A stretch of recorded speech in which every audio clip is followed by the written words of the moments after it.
So, what do you guys want to talk about? That fantastic performance.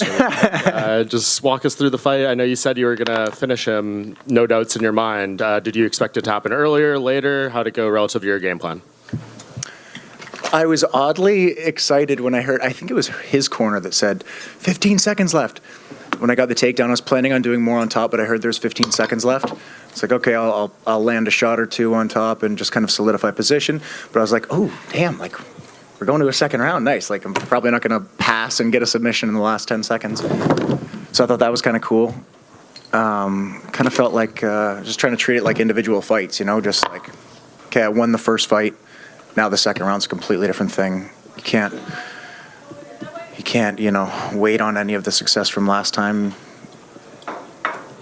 Just treat it like a new fight. Win this fight, and then if it goes to the third, win the third fight.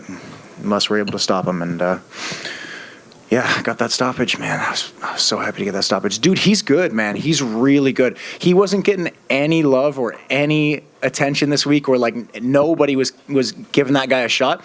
I watched him. I'm like, okay, he got thrown to a tough opponent on 9 days' notice for his debut, and he was winning that fight until he got, you know, caught. It kind of gassed and got caught. Like, the guy took the fight on 9 days' notice, and then he beat like another killer in his next fight. I'm like, they're not like, this guy isn't the Cam that everyone thinks he is. You know, a bunch of people were saying like, oh, I have no idea who this guy is. They're just, you know, what you know, kind of almost treating it like I'm supposed to walk through this guy, which is a little bit of pressure. I'm like, dude, this is not a guy you just walk through. This guy's good. So, good striker, good wrestler, good grappler. Just had to tell myself, you know, I've put in all the preparation. I'm elite everywhere as well, and I think I can beat this guy anywhere. And I felt like I showed I beat him everywhere. You know, he's a wrestler. DC in the broadcast interview, he's like all over this guy. Oh, he's a wrestler, man. You see him on top. What are you going to do when he gets on top of you? I'm like, what do you mean when he gets on top of me? Like, he's going to have to take me down first. Like, it's not a guaranteed thing this guy's going to out-wrestle me. I can wrestle too, dude. So that was so funny. I mean, it's like, you know, wrestlers stick with wrestlers a bunch. So there's some, you know, common love there from them, I'm sure. But yeah, that was fun. I thought that was funny. I have to ask about the walkout, the barrier collapsing, nearly falling on you. How much were you like noticing what exactly happened in that moment? Because you're obviously very focused on the walkout and the fight. Did you realize like how crazy that whole moment was? I noticed it for like a quarter of a second. It fell. I kind of like jumped to the side, stepped over the gate. I was like, 1, that sucks for them. 2, don't think about it. Stay focused. And like, immediately forgot about it afterwards.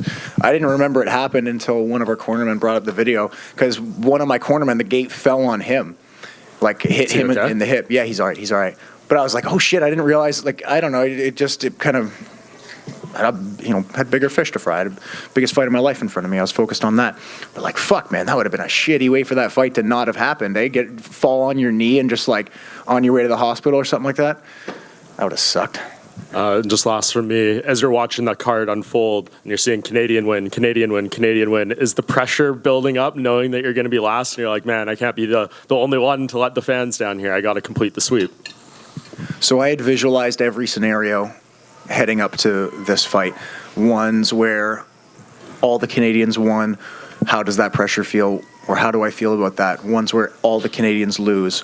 How do I feel about that? Ones where some of my teammates win and some don't, or it's a mix. Like, how do I feel going into that? And I think I did a pretty good job of letting go of, you know, being obviously super proud of how the Canadians held themselves today. Like, we really held the fort down, man. That was incredible.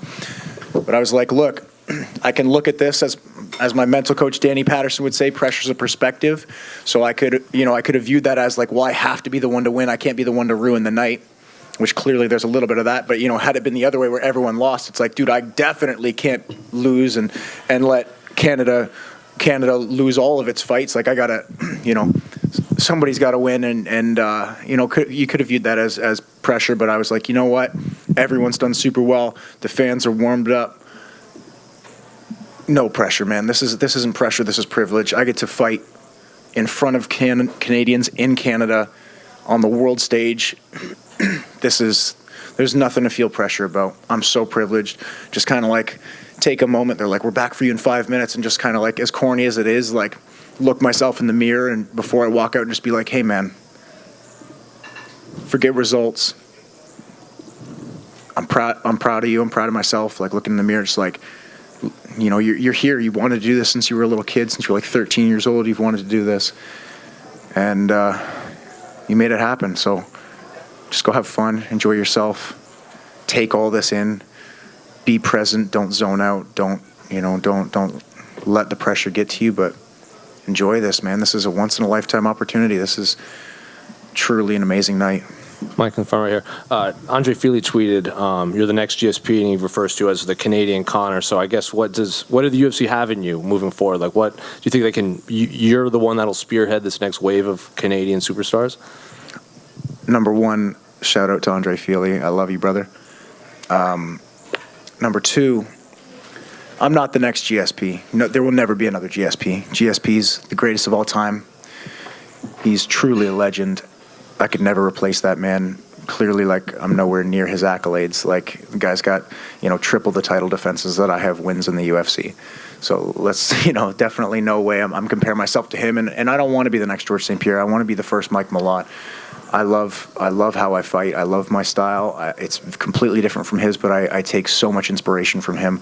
I had a GSP poster in my room as a kid and idolized that man. And, one of my cornermen told me he was watching and he was there and he, stood up and was, celebrating when I won. I'm like, dude, that's so sick. Like, that's George St. Pierre, dude.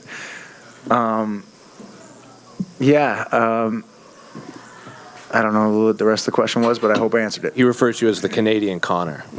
The Canadian Conor. No, man. I'm not. I don't feel like I'm a lot like him either. Again, I'm the first Mike. I've been saying I'm getting that 10th stoppage. People call him Mystic Mac, and I told my coaches, I'm like, I'm getting that stoppage, and these are the ways it's going to likely happen, And one of my coaches, Chris Prickett, said something. He's like, "Oh, Mystic Mike, you predicted it." I'm like, "No, man." The thing I've been telling myself all camp is like, "No, I don't predict things. I create them. I make things happen. Like, I'm not predicting this stoppage. I'm going to make it happen. I'm going to create this. Like, you don't predict what you can create." Mike over here, right here. Oh, what's up, James? How's it going? Kind of looking back at how everything sort of unfolded this week, like we talked about this, you really like thrive in this, doing all the media, being sort of at the forefront of this card and everything. Did it live up to everything you imagined, like looking back now? Dude, it was 99% perfect. Had I won that NHL 94 game against... I was going to say, did that rattle you at all? Was that on your mind tonight? Had I won that game, it would have been a perfect week, buddy. Yeah, for sure. And, again, like I know the focus was totally on your opponent tonight and everything like that. Do you have an idea of when you want to have that next fight, or is it just, take some time, enjoy the moment, and then sort of reassess? My focus wasn't even remotely on my opponent. My focus was on myself and the process and this moment. And tonight, I give respect to everyone I fight, and I analyze them as much as I feel necessary. But there's a reason I didn't really use his name, because it's not really about him. I didn't talk. I've never talked trash about anybody. I've just said how I feel, and I've been honest. And I prefer to talk about myself rather than other people, not to be conceited. But it's just I'm not talking about him. He's a great fighter. But this was Canadian MMA's show, so I want to talk about how this was our show, man. This was our coming home party again. This was us coming home. This was us getting to finally feel that again. And everybody showed up. Everybody showed up in the audience. The fans showed up. The fans were amazing. The fighters were amazing. Everybody won. I really hope. Here's what I ask for. I hope all the Canadians who fought tonight get a performance bonus, because that was pretty special, man. Every Canadian won on the card. Has that ever happened? It has, yeah. It has? Yeah. Well, that seems less special now. No. You guys got to get a photo together, though. I think someone suggested that on Twitter. You got to round everyone up here tonight. Yeah. We can get that together. Speaking of Canadians, and his name was mentioned earlier, did you know George St. Pierre was cage side for the fight tonight? Did you know that? I didn't know before, but Chris Prickett, my wrestling coach, told me. He's like, dude, I didn't want to, nudge you and tell you before the fight, but I saw him as we were walking out, and I was just like laser focused down the barrel.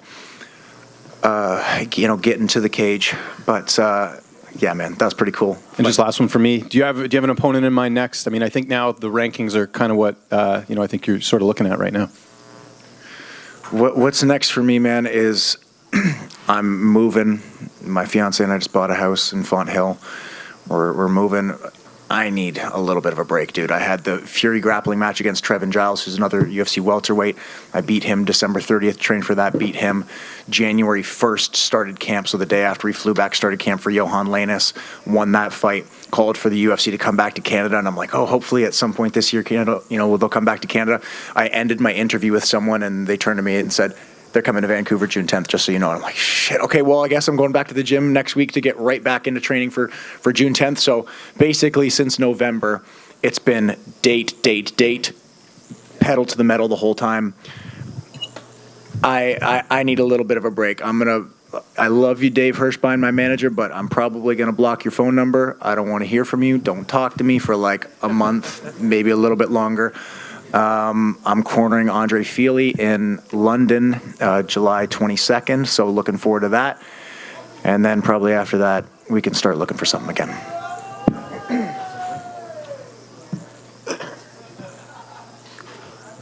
Anybody else? Thanks, guys. Appreciate it.